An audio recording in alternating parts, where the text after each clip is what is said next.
ജെസ് നെച്ചറിന്റെ പുതിയൊരു വീഡിയോയിലേക്ക് എല്ലാവർക്കും സ്വാഗതം.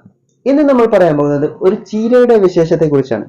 സാധാരണ നമ്മുടെ വീടുകളിലെ എല്ലാവർക്കും തന്നെ ഇലക്കറികളോ അല്ലെങ്കിൽ ചീര, മുരിങ്ങ തുടങ്ങിയ ഇലക്കറികളൊക്കെ എല്ലാവർക്കും തന്നെ ഇഷ്ടമുണ്ടാവില്ല.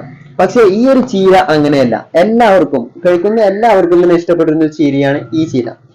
ചായ മെൻസ അല്ലെങ്കിൽ മെക്സിക്കൻ ചീര എന്നൊക്കെയാണ് ഇതിനെ പറയുന്നത്. അപ്പോൾ ഇതിന്റെ കുറച്ച് ഗുണങ്ങളൊക്കെയാണ് ഇന്ന് നമ്മുടെ വീഡിയോയിലൂടെ പറയാൻ പോകുന്നത്. അപ്പൊ ജെസ് നേച്ചർ എന്ന ഈ ചാനൽ നിങ്ങൾ ആദ്യമായിട്ടാണ് കാണുന്നതെങ്കിൽ തീർച്ചയായും സബ്സ്ക്രൈബ് ചെയ്ത് സപ്പോർട്ട് ചെയ്യണേ.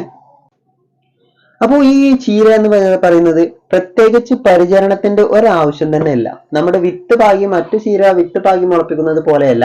ഇതിന്റെ കമ്പ് വെച്ച് നട്ടാണ് നമ്മൾ ഈ ഒരു ചീര നമ്മൾ വളർത്തിയെടുക്കുന്നത്. ഈ ഒരു ചീര എന്ന് പറയുന്നത് മറ്റു ഇലക്കറികളെ പോലെ ഒന്നും തന്നെയല്ല. നമ്മുടെ വീട്ടിൽ വെച്ചാൽ എല്ലാവർക്കും തന്നെ ഇഷ്ടപ്പെടുന്ന ഒരു ചീരയാണ് ഈ ഒരു ചീര. ഈ ചീരയുടെ ശരിക്കും പേര് ചായ മെൻസ എന്നാണ് ഇതിന്റെ ശരിക്കുള്ള പേര്.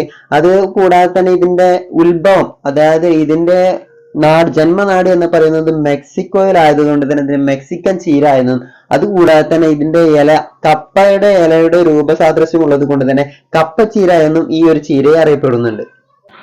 ഇതിന്റെ ടേസ്റ്റ് പോലെ തന്നെ ഇതിൽ ധാരാളമായിട്ട് ഗുണങ്ങളും അടങ്ങിയിട്ടുണ്ട്. നമ്മുടെ പൈൽസ്, അതുപോലെ തന്നെ വെരിസ്കോസ് വെയിന് തുടങ്ങിയ രോഗങ്ങൾക്കൊക്കെ ഇത് നല്ലൊരു ശമനത്തിലുള്ള ഒരു പരിഹാരമാണ്. അതുപോലെ തന്നെ എല്ലുബലം കൂട്ടാനായിട്ടും ഇത് നന്നായിട്ട് ഉപയോഗിക്കുന്നത് നല്ലതാണ്. അതുപോലെ തന്നെ ധാരാളം കാൽസ്യം, അയണ്, പിന്നെ വിറ്റാമിൻ എ, ബി, സി തുടങ്ങിയ കണ്ടന്റുകളൊക്കെ ധാരാളമായിട്ട് അടങ്ങിയിട്ടുണ്ട്. വിറ്റാമിൻ എ ഒക്കെ കൂടുതലായിട്ട് ഉള്ളത് കൊണ്ട് തന്നെ ഇത് കണ്ണിന്റെ കാഴ്ചശക്തി കൂട്ടാനൊക്കെ ഇത് വളരെ അധികം സഹായിക്കും. മറ്റു ചീരകളെ പോലെയല്ല ഈ ഒരു ചായമൻസ എന്ന ചീരക്ക് ധാരാളമായി പരിചരണം ഒന്നും വേണ്ട. നമ്മളൊരു കമ്പെടുത്ത് ജസ്റ്റ് മണ്ണിൽ തറച്ച് കുത്തി വെച്ചാൽ തന്നെ മതി, അത് നന്നായിട്ട് കിളിർത്ത് വന്നോളും. ഇതിന് പിന്നെ കൂടുതലായിട്ടൊന്നും ഇതിന് രോഗബാധയൊന്നും കണ്ടുവരുന്നില്ല. രോഗബാധയായിട്ട് കണ്ടുവരുന്നത് വെള്ളീച്ചയുടെ ശല്യം, അതുപോലെ തന്നെ ഇതിന്റെ ഇല മുരടിക്കുന്ന ഒരു അവസ്ഥയും, ഈ ഒരു രണ്ട് രോഗമാണ് ധാരാളമായിട്ടും ഇതിന് കാണപ്പെടുന്നത്. അപ്പൊ ഇങ്ങനെ വരുന്ന സമയത്ത് നമുക്ക് കീടനാശിനി, വീട്ടിലുണ്ടാക്കുന്ന കീടനാശിനി വെള്ളീച്ചയെ തുരത്താൻ വേണ്ടി നമുക്ക് ഉപയോഗിക്കാവുന്നതാണ്. മുരടിക്കുകയാണ് എന്നുണ്ടെങ്കിൽ നമുക്ക് കുറച്ചൊക്കെ വലിയ മരമാണ് ഉള്ളത് എങ്കിൽ അതിന്റെ ആ ഒരു ഭാഗം നമുക്ക് വെട്ടിക്കളയാം. വീണ്ടും ഇതുപോലെ തന്നെ നമുക്ക് ഒരു അടിഭാഗം നല്ല മണ്ണൊക്കെ നന്നായിട്ടൊന്ന് ഇളക്കി കൊടുത്ത് അതിനകത്ത് കുറച്ച് ചാണകപ്പൊടിയൊക്കെ ഇട്ട് ഉപയോഗിക്കുകയാണെങ്കിൽ വീണ്ടും നന്നായിട്ട് തന്നെ തഴച്ചു വളരുന്ന ഒരു ചീരയാണ് ഇത്. ഇപ്പൊ നമ്മൾ ഈ വീഡിയോയിലൂടെ കണ്ടുകൊണ്ടിരിക്കുന്നത് നമ്മുടെ ഒരു അടിഭാഗം മുഴുവനായിട്ട് വെട്ടിക്കളഞ്ഞ ഒരു ചീരയുടെ ഈ ഒരു തണ്ടുകളാണ്.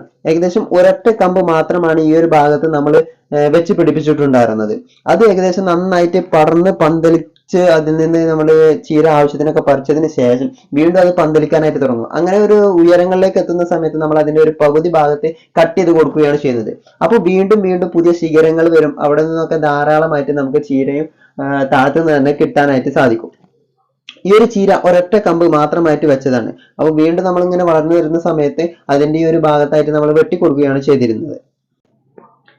അതുകൂടാതെ മറ്റു പ്രത്യേകിച്ച് പരിചരണങ്ങളൊന്നും തന്നെ ഇതിന്റെ ആവശ്യമില്ല. നമുക്ക് ഈ ഒരു നല്ലൊരു പ്ലാന്റ്, നല്ല ഹെൽത്തി ആയിട്ടുള്ള ഇലകളൊക്കെ നന്നായിട്ട് വരണം എന്നുണ്ടെങ്കിൽ ഇതിന്റെ ഒരു അടിഭാഗത്ത് മണ്ണ് കുറച്ച് ഇളക്കി മാറ്റിയിട്ട് അതിനകത്ത് നമുക്ക് പച്ച ചാണകമോ അല്ലെങ്കിൽ ചാണകത്തിന്റെ പൊടിയോ നമുക്ക് യൂസ് ചെയ്ത് കൊടുക്കാവുന്നതാണ്. നമ്മൾ ഈ ഒരു ചീര അറുത്ത് തോരനൊക്കെ വെക്കുന്നതിന്റെ മുമ്പായിട്ട് നമുക്ക് കുറച്ച് വെയിറ്റ് ചെയ്ത് വെക്കേണ്ടതുണ്ട്. ഈ ഇല കുറച്ചു നേരം നമുക്ക് അങ്ങനെ വെറുതെ വെക്കേണ്ടതുണ്ട്. കാരണം എന്താ വെച്ചാൽ നമ്മൾ ഇത് പൊട്ടിച്ചെടുക്കുന്ന സമയത്ത് ഇതിന്റെ അകത്ത് നിന്നും ഒരു വെള്ള ദ്രാവകം പോലുള്ള ഒരു കറ രൂപപ്പെടുന്നത് നമുക്ക് കാണാം.